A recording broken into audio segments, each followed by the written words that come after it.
아마 여기 오신 환자분이나 보호자분들은 아마 줄기세포에 관심이 많으실 것 같습니다. 그런데 줄기세포 치료랑 뇌신부 자극술은 치료 방법이 약간 틀리고요. 그 차이점을 아시면 나는 어떤 치료에 더 적합하겠구나 하는 그런 판단을 아마 하실 수 있을 거라고 생각합니다. 뇌신부 자극술은 이렇습니다. 예전에는 약물 치료밖에 환자분들이 안 하셨죠. 파킨슨. 그리고 약을 처음에 드시면 아까 앞서 신경과 교수님들이 설명드린 대로 아주 효과가 좋은 시기가 있습니다. 그렇지만 이거 5년, 10년 이렇게 드시다 보면 예전 같지 않은데 이런 생각을 많이 하시죠. 그게 아마 약에 어느 정도 내성도 생기고 그리고 약 합병증이 빠르면 5년 그리고 늦으면 10년 안에 약 합병증이 발생하기 시작합니다. 그렇게 되면 이제 약물 치료가 어렵게 되는 거죠. 그렇기 때문에 저희 같은 경우 오늘도 보니까 여기 환자 보호자분들이 막 열심히 쓰고 계신데 아마 그런 고민이 있는 것 같습니다. 저희도 그런 고민이 있고 어떻게 하면 환자분들을 좀 더 삶의 질에 있어서 좋게 만들 수 있을까? 그런 방법으로 약물 치료 말고 약물 치료가 더 이상 효과가 없을 때 또는 좀 더 일찍 치료할 수 있는 방법에 대해서 설명을 드릴 거고 그중 한 가지 방법인 수술적 치료에 대해서 제가 잠시 설명을 드리겠습니다. 뇌신부 자극술은 이렇습니다. 파킨슨 병을 예를 들자면 파킨슨 병에 문제가 된 우리 뇌는 회로처럼 되어 있습니다. 그 회로가 잘못 돌아가는 거죠. 그래서 그 중추가 되는 회로에 전기 자극을 주는 겁니다. 쉽게 얘기하면. 그래서 여기 보시면 머리의 특정 부위에 이렇게 전극을 삽입하게 됩니다. 그리고 그럼 여기 전극에 전기를 공급을 해야 되겠죠. 그 공급하는 게 여기 가슴에 설치가 됩니다. 그래서 여기서 전기를 발생해서 쭉 타고 올라가서 여기 뇌 신부 특정 부위에 전기 자극을 주는 겁니다. 그러면 뇌신부 자극술을 처음 오늘 이런 게 있다는 걸 처음 들으셨던 분은 과연 이게 어느 정도 효과가 있는가 궁금하실 겁니다. 그래서 제가 맨 뒤에 실제 환자분들이 얼마나 좋아지나 이런 것들에 대해서도 조금 넣었고요. 또 그 밖에 슬라이드 한번 보시겠습니다. 그래서 현재 우리가 일반적으로 운동질환이라고 생각하고 있는 질환들이 많습니다. 특히 여기 계신 환자분 같이 파킨슨병 그리고 주위에 보면 이렇게 손을 떠시는 분들이 있죠. 그런 병을 진전이라고 합니다. 본태성 진전. 그리고 몸이 이렇게 뇌성마비 환자들 보면 이렇게 몸이 꼬여서 딱딱하게 굳죠. 그런 것들을 근긴장 이상증의 일부입니다. 그것도. 그래서 통증 이런 여러 가지 질환에 뇌신부 자극술이 적용되고 있습니다. 물론 아까 뇌신부에 자극하는 그곳은 질환에 따라 다 틀립니다. 그건 과학적으로 이미 어느 정도 증명이 되어 있기 때문에 그건 조금 틀리고요. 그래서 오늘은 파킨슨병 환자분들이 많이 오셨기 때문에 잠시 소개를 해드리겠습니다. 그래서 아까 그걸 조금 확대해 보면 요게 바로 머릿속에 들어가는 전극입니다. 전극은 총 4개로 되어 있고요. 각각을 자극할 수 있습니다. 그리고 이거는 연결하는 거고 요 가슴이랑 요 머리 사이에서 이렇게 연결이 되고요. 그래서 여기서 전기 자극이 발생되면 머리로 자극이 되는 겁니다. 그러면 도대체 전기를 얼마나 세게 줄 것인가? 그것도 밖에서 이런 기계를 통해서 어느 전극에 어느 강도로 얼마나 빈도를 작게 이런 것들을 저희가 밖에서 다 조절할 수 있습니다. 그래서 하는 방법은 이렇습니다. 환자분들이 제일 불편해 하시는 게 이게 이제 수술이니까요. 약간 아프죠. 그냥 가만히 누워있는 CT나 MRI 이런 거 찍는 것보다 아픈 게 우리가 정확한 좌표에 전극을 삽입해야 되기 때문에 머리에 이런 틀을 고정을 시켜야 됩니다. 요거 할 때 제일 아프죠. 그런데 이제 국소 마취를 해서 저희가 하니까 크게 문제는 없으실 겁니다. 이렇게 쓴 상태에서 MRI를 찍습니다.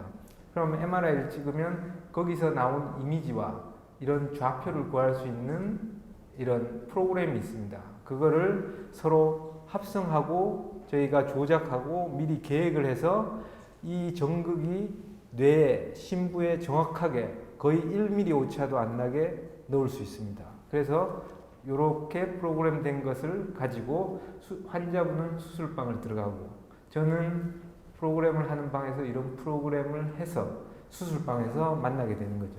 그래서 환자를 깨어있는 상태에서 이렇게 머리를 침대에 고정을 시킵니다. 그 다음에 머리를 약간 열어서 여기 이 피부를 열면 여기 뼈가 보입니다. 뼈에 구멍 2개를 양쪽으로 뚫게 되고 여기를 통해서 전극을 삽입하게 됩니다.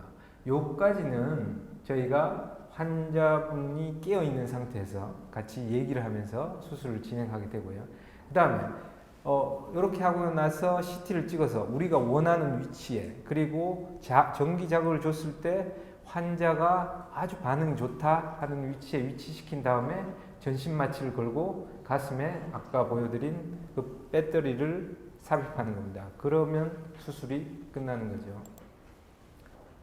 수술 시간은 한 2시간 걸리는데 실제로 환자분들을 수술을 계획하고 MRI를 찍고 이런 앞뒤 시간이 좀 길게 걸리지만 수술을 하는 시간은 한 2시간 정도 걸리게 되어 있습니다. 그래서 여기 보시면 우리가 원하는 위치에 전극이 잘 들어가 있는 것을 볼 수가 있고요. 실제 환자 같은 경우 우리가 파킨슨 환자 같은 경우에 우리가 전극을 삽입할 곳이 시상 하액이란 것입니다.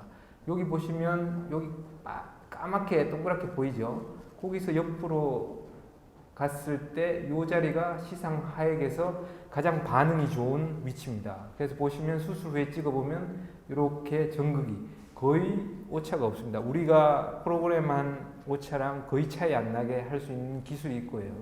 그래서 뭐 특별한 문제 없이 수술이 진행되고 수술하고 엑스레이를 찍어보면 이런 형상을 보입니다. 전극 그리고 그것을 가슴으로 연결시키는 건데 전부 다 피부 밑으로 전선을 넣습니다. 그래서 밖에서는 거의 표시가 안 나죠.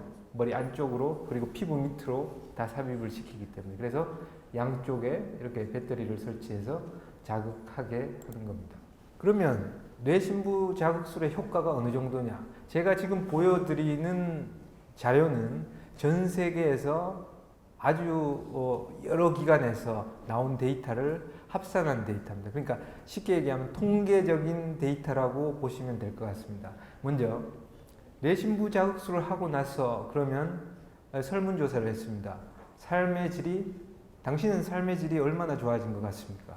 했을 때 26% 정도 좋아졌다 이렇게 나왔고요. 두 번째, 약만 드시는 환자분들은 계속 증상이 안 좋아지니까 약을 계속 늘리죠. 그래서 약 복용량을 얼마나 뇌신부 자극술을 하고 줄일 수 있었느냐. 뇌신부 자극술을 하면 지금 드시는 약에 아주 경과가 좋으신 분은 50% 이상 약 용량을 줄일 수 있습니다. 약 용량을 줄이면서 환자의 증상을 더 좋게 할 수 있습니다. 그리고 아까 신경과 선생님이 말씀하신 약을 드시는 사이사이에 안 좋은 증상 그런 것들도 다 좋아질 수 있습니다. 그 이유는 계속 전기 자극이 머리의 특정 부위를 자극하고 있기 때문에 중간에 비는 시간이 없다는 겁니다. 그래서 약 복용량을 줄일 수 있습니다. 그리고 이상운동증, 제일 약부작용 중에 불편한 게 이상운동증이죠. 10년 이상 여기서 드셨던 분도 있을 것 같은데 이상운동증이라는 건 몸이 이렇게 꼬이는 겁니다. 가만히 있는데 나는 가만히 있고 싶은데 계속 몸을 이렇게 꼬우는 겁니다. 그러면 일상생활을 할 수가 없겠죠. 그러면 뇌신부자극술을 해서 이런 이상운동증을 반수해서 없앨 수 있습니다. 이거는 통계적인 자료이기 때문에 평균입니다. 뇌신부자극술 후에 약효 떨어지는 것을 얼마나 막을 수 있는가? 29% 정도를 더 호전시킬 수 있습니다. 그래서 약을 먹는 사이사이에 그런 안 좋은 특히 제일 환자분들이 불편하시는 게 밤새 자고 나서 아침에 못 움직입니다. 약 먹을 힘도 없다고 해요. 그런 것들을 막아줄 수 있는 것이 바로 뇌신부 자극술입니다. 그래서 방금 보여드렸던 것은 세계적인 데이터고요. 보통 저희가 저희 센터에서 해보면 반수 정도에서 약물 용량을 감소시킬 수 있는 것 같습니다. 물론 아주 경과가 좋은 사람은 약물을 끊을 수도 있겠죠. 그런데 평균적으로 한 50%. 그리고 일상생활에, 그러니까 본인 혼자서 어떤 일상생활을 못하는 사람이 본인 혼자서 기본적인 생활을 할 수 있을 확률이 45% 정도 되는 것 같습니다. 그러면 뇌신부자극술은 도대체 그러면 언제 해야 되는가? 난 파킨슨 앓은 지 한 3년밖에 안 됐고 증상도 안 좋은데 뇌신부자극술 받아야 되느냐? 받으실 필요가 없습니다. 약이 효과가 좋은데 수술적 치료까지 갈 필요가 없겠죠. 예. 그래서 그러면 약 부작용이 언제 생기느냐? 빠르면 5년, 늦으면 10년입니다. 그러면 5년에서 10년 사이가 좋으냐? 10년 이후가 좋으냐? 그게 아주 중요한 거겠죠. 언제 수술을 했을 때 환자분들이 제일 효과가 좋은가? 그래서 또 세계적으로 이런 논문이 발표됐습니다. 그래서 그들이 주장하는 것은 이렇습니다. 나이가 어리면 어릴수록 뇌신부 자극술의 효과와 지속 기간이 길어진다. 그리고 가능한 10년이 넘지 않은 범위 내에서 수술을 받는 것이 유리하다. 그리고 이상운동증이 발생했음에도 불구하고 제 외래에서 보면 이런 뇌신부 자극술이 뭔지도 모르는 분들이 많습니다. 생각보다. 다 아시는 것 같아도. 그런데 이상운동증이 일단 발생했다. 그러면 3년 이내에 수술을 받으시는 게 환자분에게 가장 유리하다. 이런 식으로 되어 있습니다. 하지만 보다시피 뇌신부 자극술이 완벽한 치료라면 모든 환자들이 행복하겠죠. 그런데 단점이 있습니다. 첫 번째, 뇌신부 자극술은 자기가 파킨슨 환자가 가진 그 조금 남은 능력들을 자극이라는 방법을 통해서 극대화시키는 치료 방법입니다. 그래서 뇌신부 자극술로 이 질환을, 즉 파킨슨 질환을 완치시킬 수는 없습니다. 그리고 아까 보셨듯이 수술입니다. 저희가 아무리 경험이 많고 합병증이 안 생기게 하더라도 100명 수술하면 5명 정도 문제가 생길 수 있습니다. 그래서 합병증의 수술에 따른 합병증의 위험, 그리고 만약에 물론 저희가 정확하게 꼽고 환자를 깨워서 수술하는 이유가 자극을 했을 때 간혹 가다가 다리에 이상 반응이, 팔다리에 이상 반응이 오시는 분들이 있습니다. 그걸 최대한 막기 위해서 깨워서 수술하지만 수술 후에 이런 감각 이상을 호소하시는 환자분들이 간혹 가다 있습니다. 그래서 그러면 말은 지금까지 뇌신부 자극술이 효과가 있다는데 그러면 얼마나 효과가 있고 어떤 환자에게 적용이 되는가? 물론 오늘 보여드리는 환자분들은 조금 심한 환자분들입니다. 아무래도 경한 환자들이 효과가 훨씬 좋지만 심한 환자들도 어떻게 좋아지는가 이제 보여드리기 위해서 일부러 했습니다. 이 환자분은 이미 이상 운동증과 과도한 떨림이 있습니다. 보시면 가만히 있는데 본인은 가만히 있고 싶은데 계속 떨면서 몸이 꼬이고 있습니다.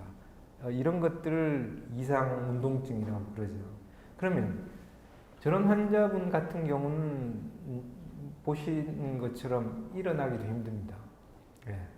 몸이 떨려서 균형을 잡기도 힘들죠. 그래서 저런 분들은 많이 넘어져서 오세요. 예. 그래서 이 환자분이 수술을 했고, 그래서 수술 후에 보시면 지금 아직까지 이제 머리를 깎고 저희가 수술을 해야 되니까요.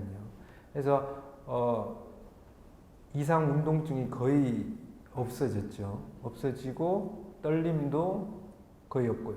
자세히 보시면 아직 고개가 약간 흔들립니다. 그렇지만 대부분의 활동이 수술 전과 비교해서 상당히 호전된 모습을 보이죠. 예. 그래서 다음 환자는 조금 또 다른 특색을 가지고 있는데요. 이 분은 파킨슨 증상 중에 몸이 굳는데 그 굳는 정도가 조금 심해서 근긴장 이상증처럼 오는 환자입니다. 아주 젊으신 40대 환자분이시고요. 보시면 앉아있는 자세가 아주 불편해 보이고 상당히 느리면서 어깨 높이도 틀리고 몸이 자세히 보시면 요 발가락이 위로 들려 있죠. 일부러 들고 있는 게 아니라 이 사람은 몸이 딱딱하게 굳어서 그렇습니다. 지금 보면 좌측 팔로 오른쪽 팔을 막 잡고 있죠. 저절로 막 꺾입니다. 예, 근긴장 이상증처럼 이렇게 근육에까지 영향을 미치는 환자분도 있습니다. 그런데 저분을 치료할 때 근긴장 이상증을 치료를 할 것인가 파킨슨을 치료할 것인가 그 기준은 아마 이럴 것 같습니다. 파킨슨 약에 반응을 잘한다면 파킨슨을 치료하는 타겟에 전극을 넣으면 아마 효과가 있을 겁니다. 그래서 이 환자는 그렇게 넣었고요.